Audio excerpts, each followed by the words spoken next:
January 1st, 1993, midnight. A country disappeared. Not through invasion, not through revolution, not through war. Czechoslovakia ceased to exist by parliamentary vote. Citizens went to sleep in one nation and woke up in two. Border signs changed overnight. Embassies split. The national airline divided its fleet. A state that had survived Nazi occupation and Soviet tanks vanished through paperwork.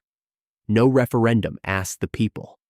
Polls showed most Slovaks wanted autonomy, within the federation, not independence.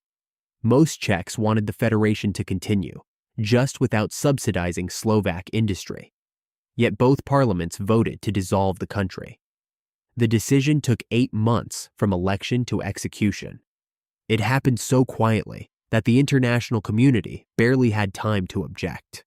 This was unusual. When states break apart, they tend to fight. Yugoslavia was tearing itself apart in ethnic war. The Soviet Union's collapse had triggered violence in multiple republics. Even peaceful separations, Norway from Sweden, Singapore from Malaysia, took years of negotiation and came with clear popular mandates. Czechoslovakia split faster than most divorces, with less public input than a zoning change. The question isn't why Czechoslovakia had tensions. The question is why those tensions produced signatures instead of bullets. The answer begins in November 1989, when the communist regime collapsed in what Czechs and Slovaks called the Velvet Revolution. Massive street protests in Prague forced the government to resign. Václav Havel, a dissident playwright who'd spent years in prison, became president by acclamation. The transition was rapid and bloodless. Czechoslovakia emerged from 4 decades of Soviet domination with its federal structure intact and optimism about building democracy together. But the federation had a structural problem that communism had hidden. Czechoslovakia wasn't a unitary state. It was a federation of 2 republics, Czech and Slovak, each with its own parliament. The federal constitution required both parliaments to agree on major legislation. That made sense under communism, when the Communist Party controlled both parliaments and disagreement was impossible. In a democracy, it created a trap. If the 2 republics wanted different things, neither could override the other. Deadlock was permanent. The first cracks appeared over economics. Václav Klaus, the Czech finance minister, was a free market economist trained in the Chicago school tradition. He believed rapid privatization and market liberalization were the only way to escape communism's economic damage. Open the economy, cut subsidies, let inefficient enterprises fail, attract foreign investment. The Czech lands, Bohemia and Moravia, had light industry, services, and proximity to Germany. They could adapt. Slovakia's economy was different. Under communism, the regime had built heavy industry and weapons factories in Slovak regions to industrialize what had been a largely agricultural area. Slovakia produced tanks, arms, steel, and chemical products. These plants employed tens of thousands of people. They depended on state contracts and protected markets. In a rapid market opening, they would collapse. Slovak political leaders looked at Klaus's reforms and saw unemployment, factory closures, and economic devastation. They demanded either continued state support for strategic industries or the authority to manage their own economic policy. Klaus looked at Slovak demands and saw subsidies the Czech taxpayer would have to fund indefinitely. He wasn't willing. By 1991, the federal government couldn't pass a budget. Every proposal acceptable to Czech deputies was rejected by Slovak deputies, and vice versa. The constitutional structure that was supposed to protect both nations had created paralysis. Havel tried to mediate, proposing various power-sharing arrangements, but neither side would compromise on the core issue. Economic policy required someone to win, and the Constitution said no one could. In this deadlock, nationalist politicians found opportunity. Vladimir Mečiar, a former communist official who'd reinvented himself as a Slovak populist, began campaigning on sovereignty, not necessarily independence, His rhetoric was carefully ambiguous, but Slovak control over Slovak affairs, protection from Prague's market experiments, the right to manage privatization in Slovakia's interest. His message resonated in regions where factories were closing and unemployment was rising. In the Czech lands, Klaus's rhetoric shifted too. He began talking about Czech self-determination, about how the Czechs shouldn't be held back by Slovak demands for subsidies, about how the federation was becoming an obstacle to reform. He didn't campaign on splitting the country. He campaigned on ending the constitutional gridlock that prevented the Czech Republic from pursuing its own path. Havel watched this with alarm. He warned that dissolving Czechoslovakia would weaken both nations. Two small countries would have less influence in Europe than one mid-sized state. NATO and European Union integration would be harder. The international community wanted stability in Central Europe, not new borders. He called for national unity, for compromise, for remembering the shared history. But shared history was exactly the problem. Czechoslovakia had been created in 1918 by the Treaty of Versailles, carved from the ruins of the Austro-Hungarian Empire. The marriage had always been somewhat arranged. Czechs and Slovaks spoke related languages, shared Slavic heritage, and both had lived under Habsburg rule, but they'd never formed a single political unit before. Slovakia had been part of Hungary, the Czech lands part of Austria. Bringing them together was a diplomatic solution to creating a viable state in Central Europe, not an expression of organic national unity. For most of the 20th century, that diplomatic logic had been enough. Czechoslovakia functioned, but it functioned under constraints. First democracy, then Nazi occupation, then communist control. By the time Czechoslovakia became a genuine democracy in 1989, Slovaks had spent 70 years being the smaller partner in a federation where key decisions, economic policy, foreign policy, cultural priorities, centered in Prague. And now, just as they had the freedom to govern themselves, the Czechs wanted market reforms that would devastate Slovak industry. The June 1992 elections made the deadlock explicit. Mečiar's movement for a democratic Slovakia won the Slovak vote. Klaus's Civic Democratic Party won the Czech vote. Both leaders had clear mandates from their republics. Neither had any incentive to compromise. Forming a coalition government would require one side to abandon its core platform. On July 23, 1992, Klaus and Mečiar met in a villa near Bratislava. Havel was not invited. The meeting lasted 8 hours. No transcript was released. When they emerged, they'd reached an understanding. They would negotiate the peaceful dissolution of Czechoslovakia. The decision remained secret for 2 weeks. When it became public, the reaction was mixed. Some Slovak nationalists celebrated. Some Czech conservatives approved. But polls showed most citizens were uncertain or opposed.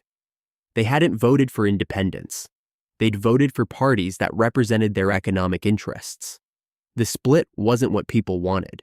It was what the institutional structure made easiest. Havel tried to stop it.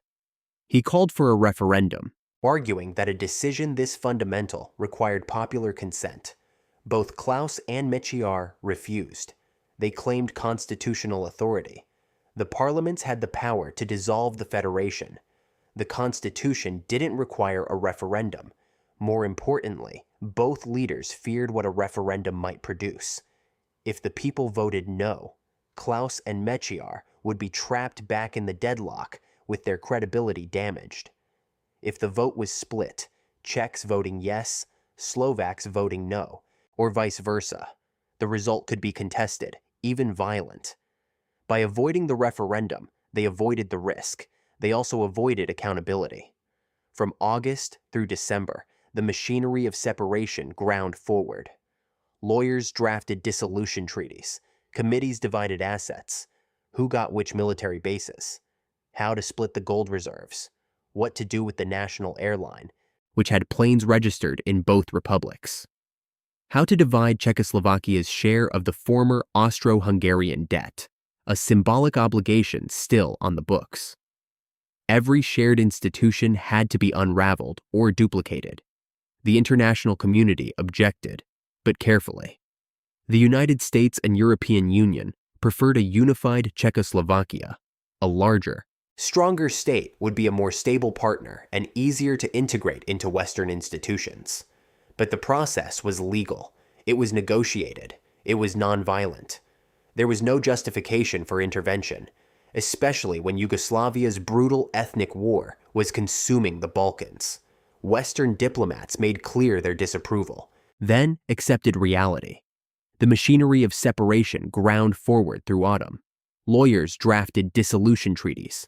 Committees divided assets. Who got which military bases? How to split the gold reserves? What to do with the national airline, which had planes registered in both republics? How to divide Czechoslovakia's share of the former Austro-Hungarian debt, a symbolic obligation still on the books. Every shared institution had to be unraveled or duplicated. The Czech and Slovak negotiators discovered that separation was simpler than they'd feared in some ways, more complex in others. The border between the two republics had been drawn in 1918 and redrawn in 1968. It was clear. No territory was disputed. That absence of territorial conflict, something that had torn Yugoslavia into pieces, removed the main flashpoint. There would be no fight over who owned what land. But everything else required division. The Federal Army had to be split between Czech and Slovak commands. Officers had to choose which army to join. Equipment had to be allocated. Czechoslovakia had inherited Soviet-era weapon systems and manufacturing facilities scattered across both republics. A tank factory in Slovakia supplied Czech units. A missile facility in Bohemia supported Slovak defense. The negotiations required not just separating the equipment, but creating new supply chains, new command structures, new industrial arrangements that would work when the borders became real. The currency question drove a hard deadline. You cannot run two economies with one currency forever.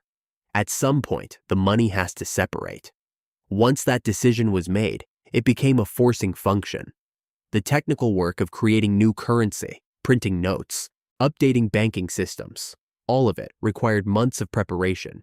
January 1st became not just a symbolic date, but a practical necessity. Currency separation required a clean cutover date. You couldn't transition gradually. On December 31st, the koruna was Czechoslovak.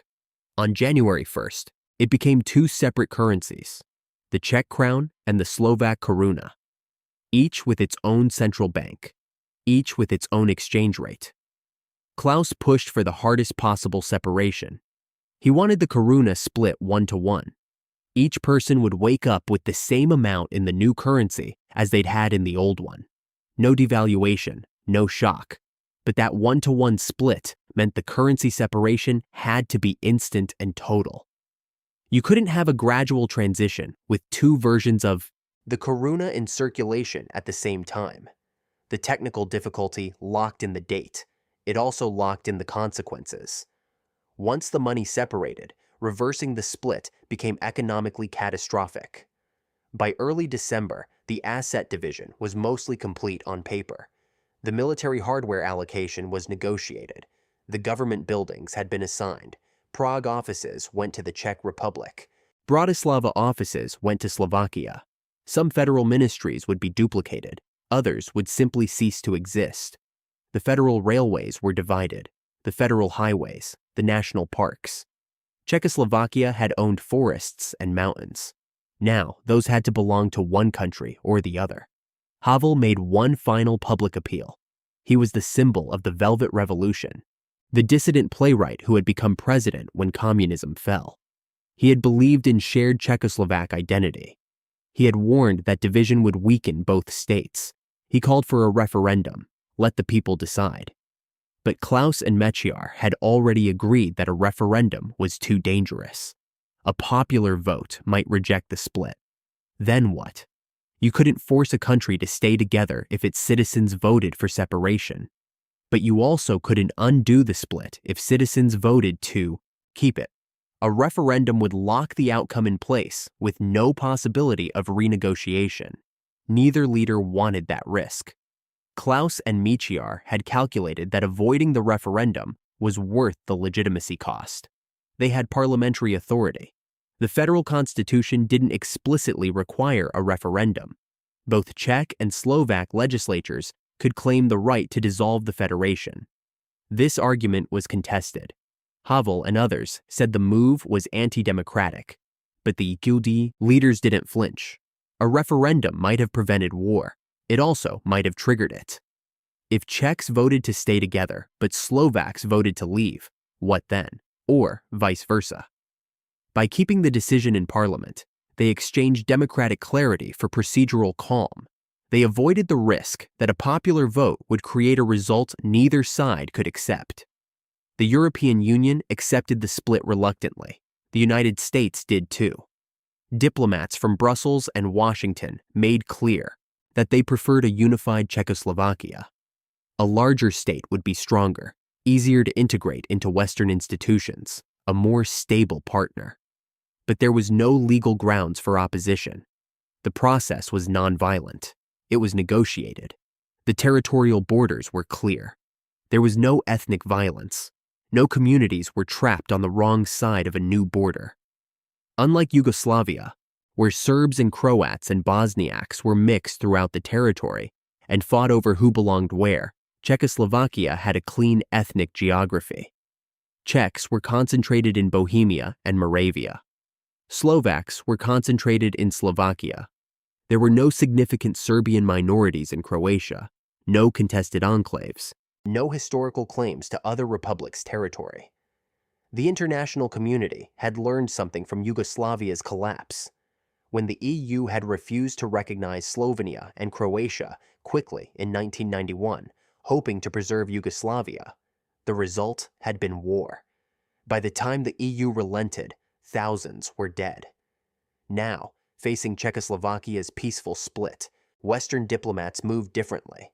They didn't interfere. They didn't threaten sanctions. They accepted the legal procedures. They welcomed the nonviolence. They registered their preference for unity, then stepped back. By mid-December, the date was set. The final acts were scheduled. Czech parliament would vote to dissolve the federation. Slovak parliament would vote. If both passed, the split would become law. December 31st would be the last day of Czechoslovakia. January 1st would be the first day of two new countries. The atmosphere in both capitals became surreal. Citizens woke up in a country that was about to cease existing. Most Slovaks, according to polling, had wanted more autonomy but not full separation. Most Czechs had wanted the federation to survive, yet somehow, the political deadlock had created an outcome almost no one actively desired. The machinery of state was moving toward a conclusion that the majority of the population hadn't demanded through a referendum. Business adjusted. Banks prepared for currency conversion. Stores printed new price lists showing both currencies. Postal services prepared to handle mail going to a foreign country instead of another republic. Schools began teaching the new national anthem. Border checkpoints were built. At the crossing points that would become international boundaries, soldiers were reassigned. New uniforms were designed. Everything that a state needed was being duplicated. On December 31st, the federal parliament held its final session. Members voted. The federation dissolved. The parliament itself ceased to exist. Czechoslovakia's elected federal legislature, the only all-Czechoslovak institution that remained, voted itself out of existence. As midnight approached on January 1st, 1993, most citizens were asleep. They weren't gathering in squares. There were no celebrations, no crowds, no conflict. When they woke, they would be in a different country, not because they had moved, not because war had swept across the border, but because the paperwork had been completed. The treaties were signed. The currency was separated. The armies were reorganized. The country that had survived the Nazis and the Soviets disappeared at midnight because two sets of Politicians had calculated that staying together was more difficult than splitting apart. The split became real at dawn. Citizens woke up on January 1st in two countries. The border between the Czech Republic and Slovakia was now international. Customs posts that hadn't existed the day before were staffed and operational. Guards checked documents at crossings where none had been required. The change was administrative, but it was absolute. For weeks, confusion ruled the practical details. Currency separation was supposed to happen gradually, but within 6 weeks, both governments accelerated the process. Czech crowns and Slovak korunas diverged faster than planned. Businesses scrambled to convert contracts. Banks imposed withdrawal limits to prevent capital flight. The Slovak koruna weakened immediately against the Czech crown, exactly as Klaus had predicted. Slovak citizens rushed to exchange savings before the value dropped further. Lines formed outside banks. The economic divergence that had been theoretical became measurable in exchange rates. Trade between the two new countries dropped sharply. Customs checks slowed trucks at the border. Paperwork that had been automatic now required forms, stamps, inspections. Companies that had operated across both republics suddenly faced tariffs and bureaucratic delays. The economic integration that had existed for 74 years unwound in weeks. Both governments applied for United Nations membership. The applications were fast-tracked. By the end of January, the Czech Republic and Slovakia both held seats in the General Assembly. Where one vote had existed, now there were two. Internationally, the split was recognized as complete. Václav Havel, who had resigned as federal president in protest, ran for president of the Czech Republic. He won. His authority was now limited to half the former state. In his inaugural address, he acknowledged the split without celebrating it. The divorce had happened. Reversing it was impossible. He would lead the country that remained. Vladimir Mečiar remained Prime Minister of Slovakia. His government moved to consolidate control over privatization, exactly as he had promised during the campaign. State influence over the economy remained strong. The path Slovakia took was distinct from the Czech approach, and that distinction had been the core reason for separation. The two countries began negotiating bilateral treaties to replace the federal arrangements, trade agreements, border protocols, citizenship rules. Everything that had been internal now required international agreement. Some negotiations were smooth, others dragged on for years. The assumption that splitting would be clean proved optimistic. Disentangling 74 years of shared institutions was more complex than the divorce agreement had anticipated. One immediate problem was dual citizenship. Hundreds of thousands of people had been born in one republic and lived in the other. The Czech government initially refused to allow dual citizenship, forcing people to choose. Slovaks living in Prague faced a decision: keep Slovak citizenship and become foreigners in the city where they had lived for decades, or renounce their original nationality. Families were split by paperwork. The decision caused resentment that lasted years. Eventually, both governments softened their positions, but not before creating a class of people who felt abandoned by both states. The question of legitimacy didn't disappear. Opposition figures in both countries continued to argue that the split should have been put to a referendum.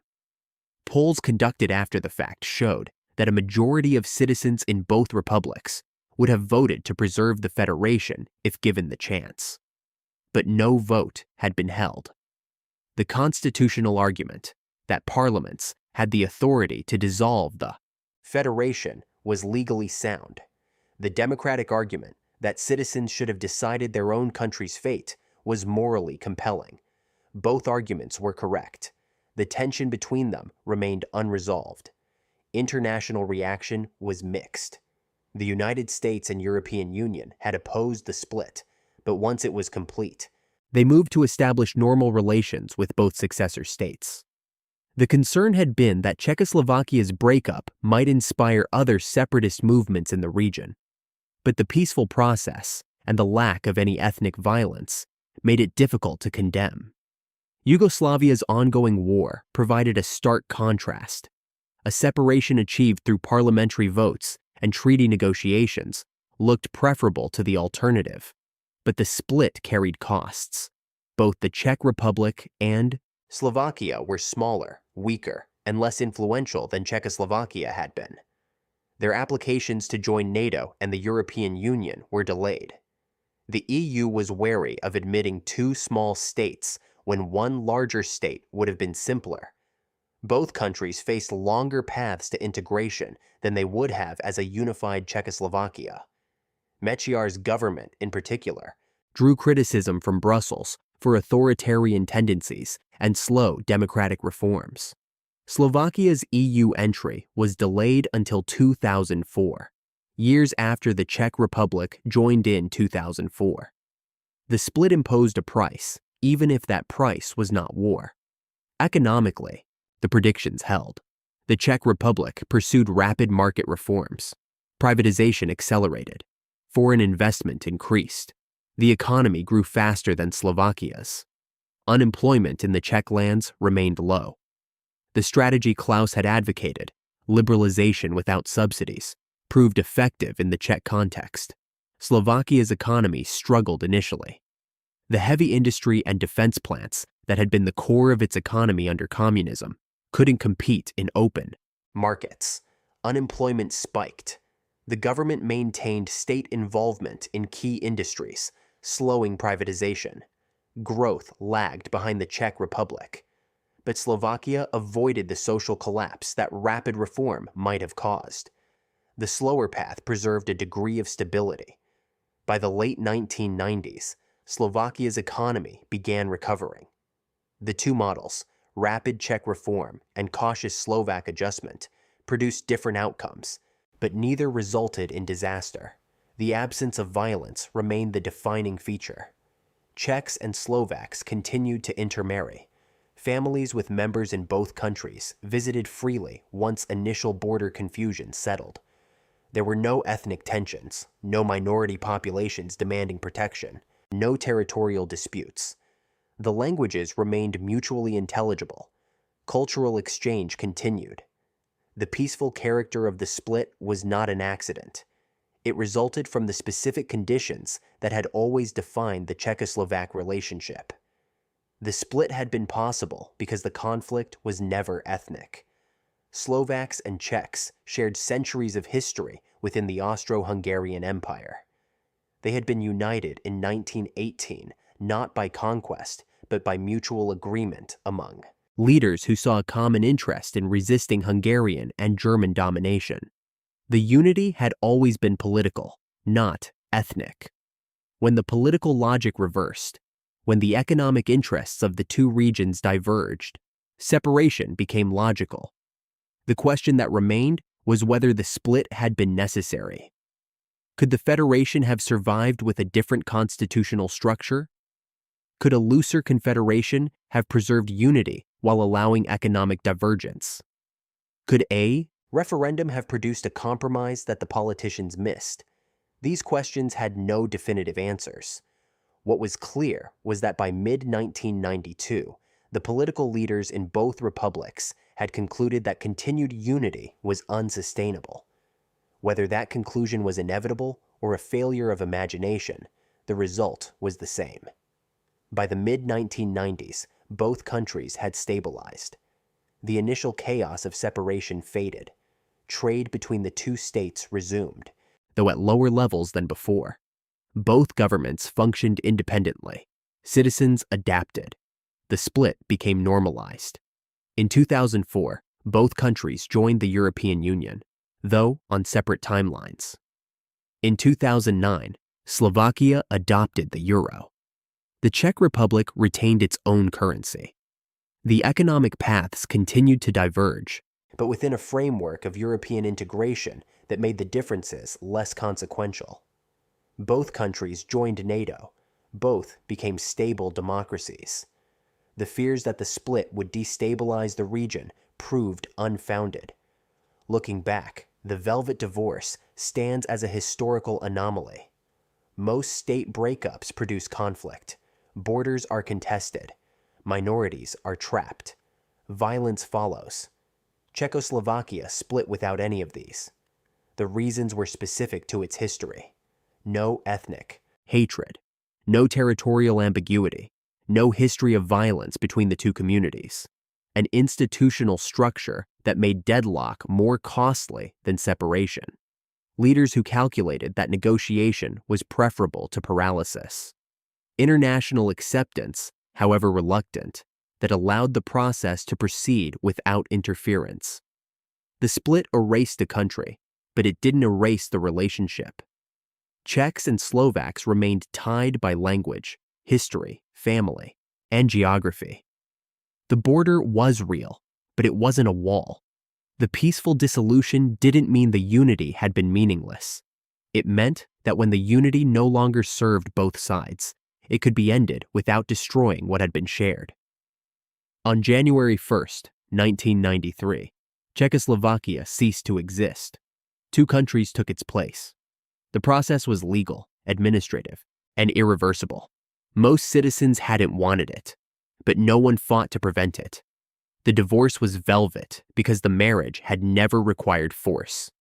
When the institutional logic broke, the state could dissolve along the lines that had always existed beneath the surface. The country that vanished had been real, but the forces that created it in 1918, great